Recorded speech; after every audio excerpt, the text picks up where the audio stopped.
I sensed something was off the moment I slipped into the walk-in freezer to catch my breath, counting the space between my heartbeat and the stillness around me. It was opening night, the dream I'd scraped and clawed toward for 12 long years. Yet all I could hear in my own restaurant was the clinking of cutlery, the polite murmur of strangers, and the slow, pulsing humiliation rising behind my ribs. "Any family coming?" my sous chef had whispered earlier. I acted as if I hadn't heard him. I pretended a lot of things that night. But nothing cut as deeply as when my phone buzzed, and a photo from my cousin lit up the screen. My entire family gathered at my sister's house. Balloons. Champagne.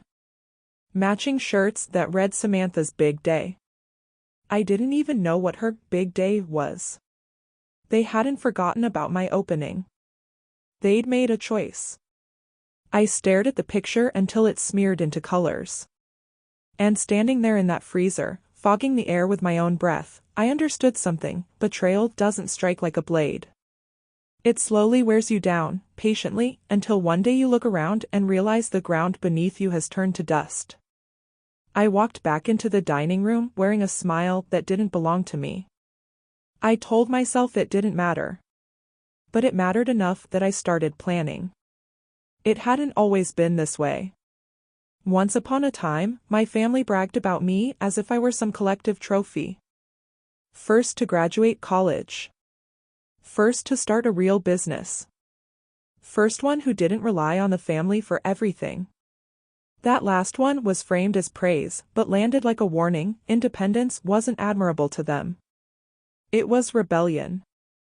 Still, I trusted them.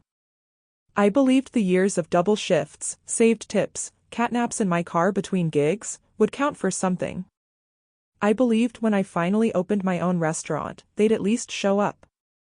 But trust spoils quickly in the wrong hands. The signs crept in gradually, calls going unanswered, texts left unread, my sister hosting more and more gatherings, just to hang out, with everyone, except me. Whenever I asked, she'd shrug and say, "Oh, it was spontaneous." But that photo from opening night, that was the undeniable truth. A full-blown catered party, on the exact day they knew meant everything to me. And still my phone stayed silent until 2:14 a.m. A text from my father. "We should discuss what you owe the family for that restaurant." No congratulations. No apology. Not even acknowledgement. Just a bill, as if my success was theirs to collect on, as if everything I built somehow belonged to them. Something inside me went still, sharp, cold, exact. That was the turning point. When heartbreak crystallized into intent. I didn't explode. I didn't confront them. I didn't beg for the respect I had already earned. I simply started gathering evidence. Every loan offer from my father I'd declined because they came loaded with conditions. Every message from my sister boasting about all the money she saved by hosting family events at her place instead of supporting my business.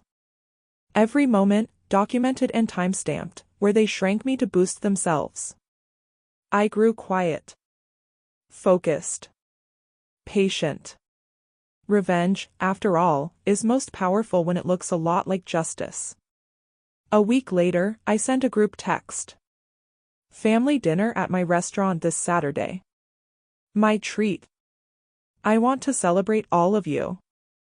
I knew they'd come. They craved attention more than they resented me.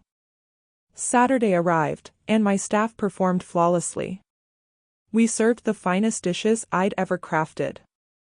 When dessert plates were cleared, I set a folder in the center of the table. My father frowned. "What's this?" "An itemized invoice," I said, keeping my voice even. "For everything the family owes me." They chuckled until they opened it. Inside were detailed records of every time they'd used my work, talent, or resources for free, events I'd catered, menus I'd designed, discounts I'd handed out, emergency favors I'd fulfilled, hours upon hours of unpaid labor.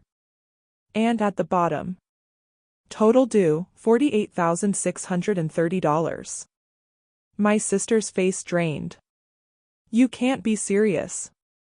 "Oh, I'm very serious, I replied. You're the ones who taught me that success isn't shared, it's owed. My father slammed his palm on the table. This is disrespectful. So was skipping my opening night to celebrate, what was it again? Samantha's new air fryer? Her big day post didn't clarify. Silence dropped over the table, thick and suffocating. I leaned in, measured and calm. And don't worry. If you don't want to pay the invoice, we can settle it another way. My father swallowed. Which is? I smiled. You leave me alone. No demands. No expectations. No claiming ownership of anything I accomplish. Starting now. More silence.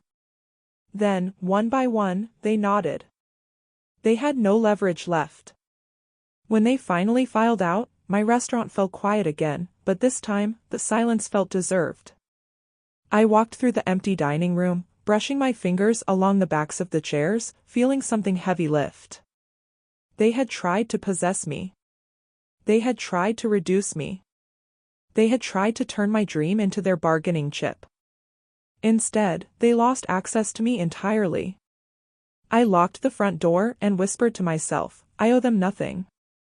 And for the first time in my life, I believed it.